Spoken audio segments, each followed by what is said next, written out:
اللہ کے نام سے شروع کرتا ہوں جو بڑا مہربان اور نہایت رحم کرنے والا ہے۔ اے پیغمبر صلی اللہ علیہ وآلہ وسلم، لوگوں سے کہہ دو کہ میرے پاس وحی آئی ہے کہ جنوں کی ایک جماعت نے اس کتاب کو سنا تو کہنے لگے کہ ہم نے ایک عجیب قرآن سنا جو بھلائی کا رستہ بتاتا ہے، سو ہم اس پر ایمان لے آئے اور ہم اپنے پروردگار کے ساتھ کسی کو شریک نہیں بنائیں گے، اور یہ کہ ہمارے پروردگار کی شان بہت بلند ہے، وہ نہ بیوی رکھتا ہے نہ اولاد، اور یہ کہ ہم میں سے کوئی بے وقوف اللہ کے بارے میں جھوٹ گڑتا ہے، اور ہمارا یہ خیال تھا کہ انسان اور جن اللہ کی نسبت جھوٹ نہیں بولیں گے، اور یہ کہ بعض بنی آدم بعض جنات کی پناہ لیا کرتے تھے تو اس سے ان کی سرکشی اور بڑھ گئی، اور ان کا بھی یہی اعتقاد تھا کہ جس طرح تمہارا تھا کہ اللہ کسی کو زندہ نہیں کرے گا،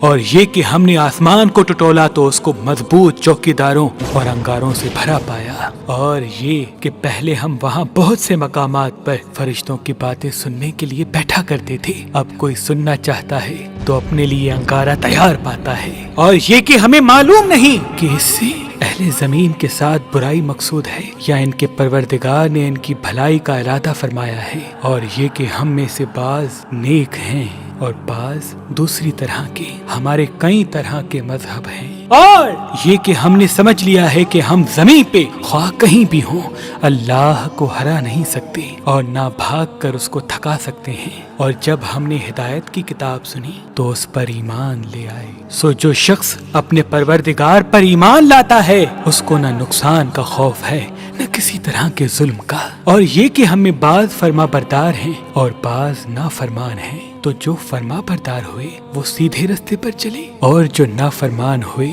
وہ دوزخ کا ایندھن بنے، اور اے پیغمبر صلی اللہ علیہ وآلہ وسلم یہ بھی ان سے کہہ دو کہ اگر یہ لوگ سیدھے رستے پر چلتے تو ہم ان کے پینے کو بہت سا پانی دیتے تاکہ ان سے ان کی آزمائش کرے، اور جو شخص اپنے پروردگار کی یاد سے منہ پھیرے گا تو وہ اس کو سخت عذاب میں داخل کرے گا، اور یہ کہ مسجدیں خاص اللہ کی ہیں تو اللہ کے ساتھ کسی اور کی عبادت نہ کرو، اور جب اللہ کے بندے یعنی یہ پیغمبر صلی اللہ علیہ وآلہ وسلم اس کی عبادت کو کھڑے ہوئے تو کافر ان کے گرد ہجوم کر لینے کو تھے، اے نبی صلی اللہ علیہ وآلہ وسلم کہہ دو کہ میں تو اپنے پروردگار ہی کی عبادت کرتا ہوں اور کسی کو اس کا شریک نہیں بناتا، یہ بھی کہہ دو کہ میں تمہارے لیے نہ کسی نقصان کا اور نہ نفع کا کچھ اختیار رکھتا ہوں، یہ بھی کہہ دو کہ اللہ کے عذاب سے مجھے کوئی پناہ نہیں دے سکتا اور میں اس کے سوا کوئی جائے پناہ نہیں پاؤں گا،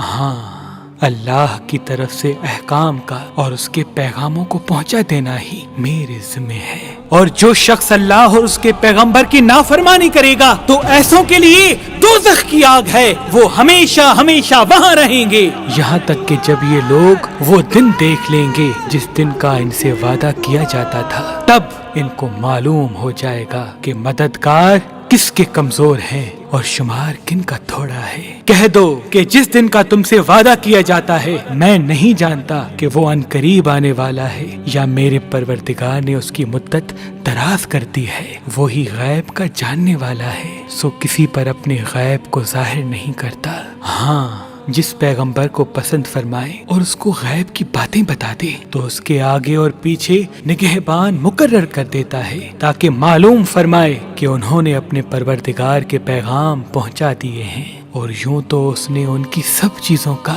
ہر طرف سے احاطہ کر رکھا ہے اور ہر ایک چیز گن رکھی ہے۔